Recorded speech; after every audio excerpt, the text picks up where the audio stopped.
Seorang dokter di puskesmas desa membongkar rahasia si Akang sahabatnya, mengapa doa-doanya selalu cepat dikabulkan Allah hingga jadi juragan kaya raya di kampungnya. Simak obrolannya hingga tuntas. Alhamdulillah, akhirnya Pak Dokter ada waktu juga untuk mau mampir ke gubuk saya yang sederhana ini. Ya Kang, Alhamdulillah, ya akhirnya kita bisa ngobrol santai. Tapi maaf ya Kang, saya datangnya malam-malam begini, semoga tidak mengganggu istirahat Akang. Jam segini mah masih sore atuh Pak Dokter. Baru juga lepas Isya. Saya mah biasanya suka agak malam tidurnya.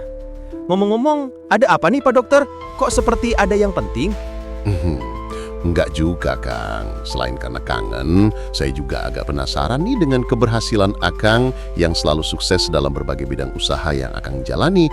Saya yakin pasti ada rahasianya. Boleh tahu dong, apa sih rahasianya? Pak Dokter mah suka bisa saja. Saya mah hanya orang kampung biasa, nggak kaya Pak Dokter, yang sekolah tinggi, pernah lama hidup di kota, yang tentunya lebih banyak ilmunya dan pasti luas wawasannya. Saya tidak punya rahasia apa-apa. Yang saya lakukan itu hanya bekerja keras semampunya dan setulus mungkin dalam berdoa memohon kepada Yang Maha Kuasa. Nah, ini kayaknya penting dan belum saya pahami maksudnya. Walau sudah lama jadi dokter, kita kan sudah sama-sama tua, Kang. Saya juga sudah sangat ingin dekat dengan Yang Maha Kuasa dan ingin juga cepat terkabul doanya seperti Akang. Bisa dong jelaskan ke saya apa yang Akang pahami soal itu, Kang? Begini Pak Dokter, saya makan nggak belajar dari sekolah tinggi. Ini mah hanya berdasarkan apa yang saya alami saja. Jadi, maafkan kalau cara saya menyampaikan mungkin kurang bisa dipahami. Nggak apa-apa, Kang. Insya Allah saya akan bisa mengerti apa yang akan Akang sampaikan. Baiklah Pak Dokter. Untuk memulainya, yuk kita sama-sama pahami apa yang sudah Allah kasih melalui surat Al-Fatihah yang sering kita baca. Banyak orang yang membaca surat Al-Fatihah setiap hari dalam sholat dan berbagai kesempatan lainnya. Tapi kebanyakannya mah tidak memahami makna mendalam yang terkandung di dalamnya. Banyak orang yang hanya sekadar menghafal dan membacanya sebagai ritual saja, tanpa menyadari bahwa di dalamnya terdapat rahasia besar tentang bagaimana cara yang benar dalam memohon kepada Allah. Padahal, Al-Fatihah itu adalah cara Allah mengajarkan kepada setiap hambanya cara berdoa yang benar. Mari kita telaah struktur ayat dalam surat Al-Fatihah. Allah telah menyusun Al-Fatihah dalam urutan yang sistematis sebagai panduan bagi manusia dalam berdoa. Jika diperhatikan dengan seksama, surat Al-Fatihah terbagi menjadi beberapa bagian yang menunjukkan langkah-langkah dalam berdoa. Ayat 1-4 itu adalah pekerjaan hati sebagai kondisi hati yang wajib adanya. Sebelum berdoa meminta sesuatu, kita harus menata hati dengan benar. Bagian ini mengajarkan bagaimana kita mengakui kebesaran Allah dan meyakini bahwa hanya kepadanya kita bersandar. Ayat 5 itu adalah semacam agunannya. Kan kalau kita mau minjel atau minta sesuatu ke bank atau bos-bos, biasanya suka harus ada jaminannya. Bisa berupa barang berharga atau hanya sekedar ikrar atau komitmen. Begitu kan Pak Dokter? Iya Kang, faktanya memang begitu. Dalam kehidupan sehari-hari, ketika kita meminta sesuatu kepada seseorang, kita biasanya menawarkan sesuatu sebagai bentuk keseriusan kita. Nah, begitu juga dalam berdoa.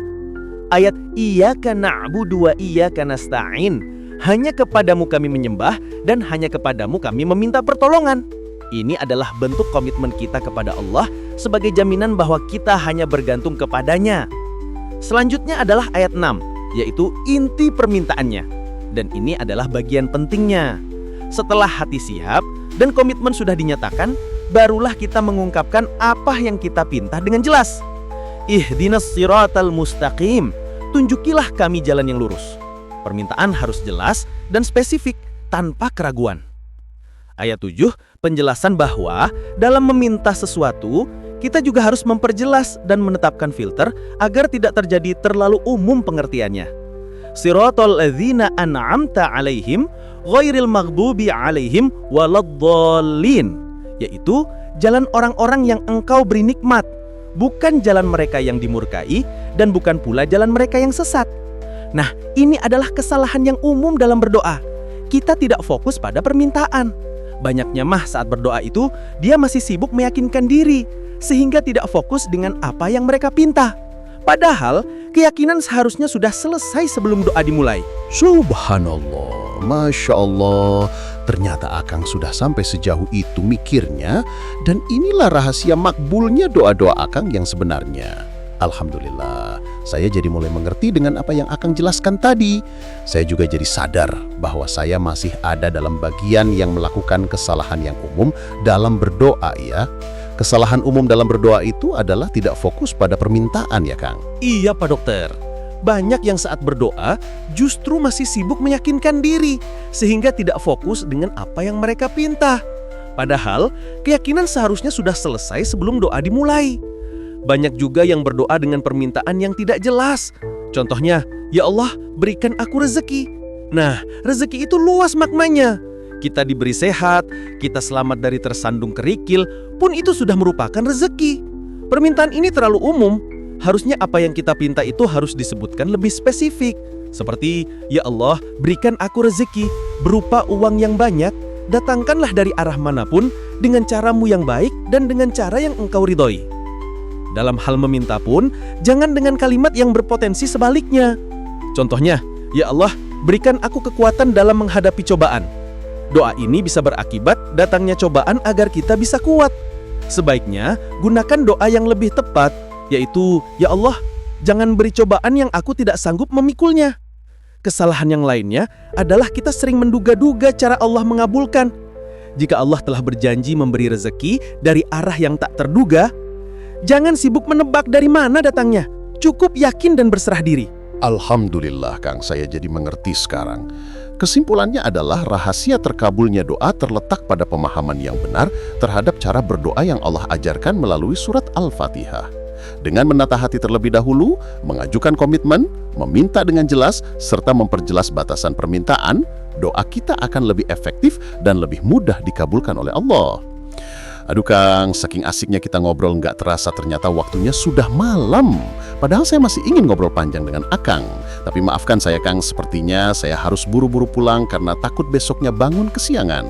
Maklumlah, saya ini kan masih PNS dan sedang dalam masa MPP, masa persiapan pensiun. Jadi tidak boleh ada angka merah di catatan kehadiran saya di puskesmas. Iya juga ya Pak Dokter, saking asiknya ngobrol sampai lupa waktu. Iya atuh, saya juga mengerti soal MPP-nya Pak Dokter. Tapi maaf ya, saya sampai lupa bikinin kopi buat Pak Dokter. Saya mah udah nggak mau ngopi kalau udah malam. Kan kata Pak Dokter juga begitu, saya nggak boleh ngopi menjelang tidur karena akan mengurangi kualitas tidur. Dan itu benar sekali. Saya tidak lagi susah tidur, saya jadi mudah terlelap dan tidur pulas sehingga badan jadi segar saat bangun paginya. Wah, Akang ini ternyata perhatian sekali dengan nasihat saya. Terima kasih banyak ya Kang atas waktu dan ilmunya. Lain kali kalau ada waktu dan kesempatan, kita bisa ngobrol lagi ya Kang. Saya izin pamit pulang dulu ya Kang. Assalamualaikum. Ya Pak Dokter, hati-hati di jalan ya. Semoga selamat sampai di rumah. Waalaikumsalam warahmatullahi wabarakatuh. Terima kasih sudah berkenan menyimak hingga di titik ini. Waktu Anda sangat berharga bagi kami. Silakan sampaikan tanggapan dan pendapat Anda di kolom komentar. Saya akan dengan senang hati membacanya satu demi satu, karena tanggapan Anda sangat berharga bagi kami. Jika video ini bermanfaat dan menginspirasi, jangan lupa tekan tombol like dan bagikan sebanyak-banyaknya kepada semua teman, sahabat, dan kerabat Anda. Dan bagi yang baru bergabung, saya mengundang Anda dengan tulus hati.